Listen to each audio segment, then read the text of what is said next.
मध्य Asia पर युद्ध का साया गहराता जा रहा है और इसके साथ ही जो भारत के एक्सपोर्टर हैं उनका हजारों करोड़ का जो सामान है वो ट्रांजिट में फंसा हुआ है। इस बात करने के लिए मेरे साथ हैं नोएडा अपैरेल एक्सपोर्ट प्रमोशन क्लस्टर के अध्यक्ष ललित ठुकराल। एनडीटीवी में आपका स्वागत है।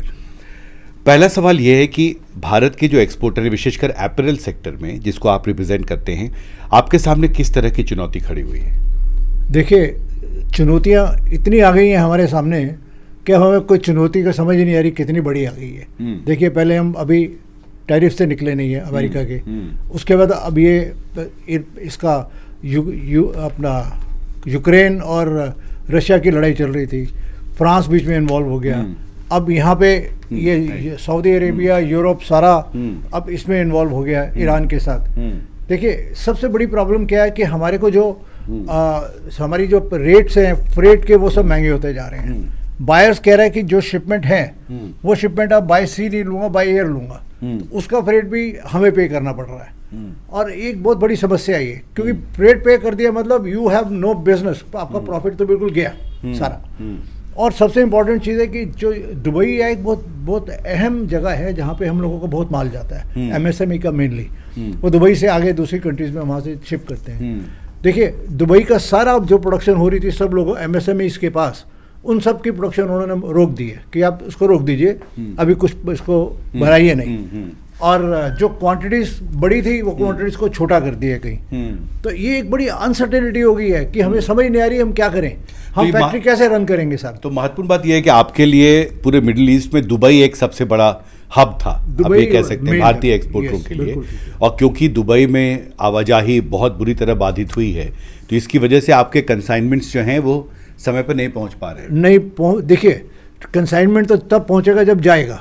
अभी जो शिपिंग है वो बिल्कुल एक तरह से रुकी हुई है, मालूम नहीं कि वो कितने दिन में निकलेगा शिप, कब पहुंचेगा, कितना टाइम लगेगा। पहले 15 दिन में 20 दिन में पहुंचता था, हमें पता था, तो अब पहुंचेगा जाके 40 दिन में। अभी रुक जाएगा बीच में, वो भी पता नहीं है। यूरोप का भी यही हाल है। यूरोप में भी अब सारी जो शिपमेंट्स हैं वो इसी तरह हो रही है। सब कह रहे हैं अब हम बाय एयर लेंगे। अब हमारे एक फ्रेंड है वो बड़े परेशान थे, रात को बताया उन्होंने कि मेरे बायर ने मेरे 47,000 पीसेस, वो कह रहे हैं या तो बिल्कुल बंद कर दो, बनाओ ही नहीं, बनाना है तो अभी निकालो फटाफट और इसको बाय एयर करो। अब 47,000 पीसेस ए बिग क्वांटिटी, उसको सब बाय एयर करने का मतलब है तुम्हारी जो पूरा 2 महीने का काम है वो गया। पर इसका एक वजह भी है क्योंकि वहाँ पर समर सीज़न शुरू हो रहा है और स्टोर्स में नए स्टॉक्स जो हैं वो आपके जो बायर्स हैं यूरोप में विशेषकर अमेरिका में, अब वो ऑर्डर्स करते हैं क्योंकि अगर आप देर से सामान पहुंचेगा तो फिर उस सामान के बाहर उनका क्या है कि उन्होंने बाय एयर इसीलिए कहा। पहले बाय सी की कैलकुलेशन थी कि वो 30-35 दिन में कंटेनर लग जाएगा। अब वो कह रहे हैं इट्स अनसर्टेनिटी, पता ही नहीं क्या होगा, कब पहुंचेगा कब नहीं पहुंचेगा। तो तभी उन्होंने कहा कि अब सारा माल बाय एयर निकालो, जैसे फ्लाइट्स खुलती हैं जहाँ जहाँ निकाल सकते हो वो निकालो, और इसको हम तब लेंगे, तो नहीं लेंगे माल। तो आपसे ये समझना चाहते हैं कि अगर कोई सामान जहाज़ से भेजा जाता है और अगर एयर रूट से आप उसको भेजते हैं तो खर्च कितना? देखिए, हम जब कैलकुलेट करते हैं हमारी जो शिपिंग होती है बाय सी की, उसमें कुछ चंद पैसे लगते हैं। लाइक हम देखते हैं अभी इसमें हमारा जो खर्चा आएगा पर पीस के ऊपर 35 रुपये आएगा, 30 रुपये आएगा, राइट। लेकिन बाय एयर के अंदर आज उसकी जो कॉस्ट है वो 350, 400, 500 रुपये तक पहुंच गई है। तो वो कॉस्टिंग ही बहुत ज़्यादा चली जाती है। तो मैंने करीब 10 गुना महंगा है। बिल्कुल, हवाई जहाज से सामान भेजना बिल्कुल 8 से 10 गुना ज़्यादा महंगा है।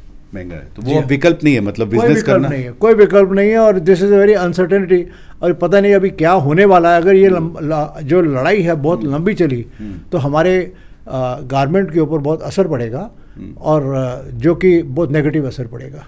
ओके, एक आखिरी सवाल कि जो आप नोएडा अपैरेल एक्सपोर्ट प्रमोशन क्लस्टर के अध्यक्ष भी हैं, आप सरकार इसमें किस तरह मदद कर सकती है एक्सपोर्टर्स को जो प्रभावित हो रहे हैं इस युद्ध की वजह से?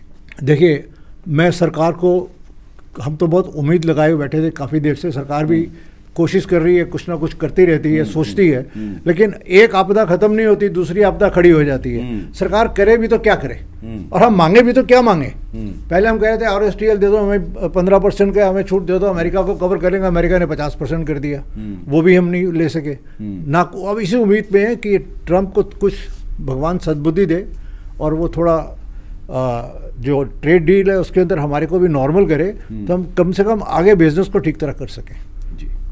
तो अभी इस मध्य एशिया में युद्ध की वजह से क्या सरकार कोई हस्तक्षेप कर सकती है आपको राहत पहुंचाने के लिए? मुझे नहीं लगता कि अभी इमीडिएट कुछ कर सकती है सरकार। सरकार को भी करने में समय लगेगा, और अभी देखने में पता नहीं ये युद्ध बंद होता है 10 दिन में, 15 दिन में, या 1 महीने में, या लंबा खिंचता है, सब उसके ऊपर डिपेंड करता है। डेफिनेटली अगर ये युद्ध अभी ख़त्म हो गया तो सरकार कुछ ना कुछ हमें करेगी जिससे हमें कुछ रिलैक्स मिले, काम कर सकें जी। और अपने देश की इकॉनमी को बढ़ाने में हमें सरकार खूब मदद करेगी, हमें पूरा भरोसा है सरकार पे। जी, हमसे बात करने के लिए आपका बहुत बहुत शुक्रिया। तो दिल्ली में मेरे कैमरा सहयोगी धर्मेंद्र के साथ हिमांशु शेखर, NDTV इंडिया।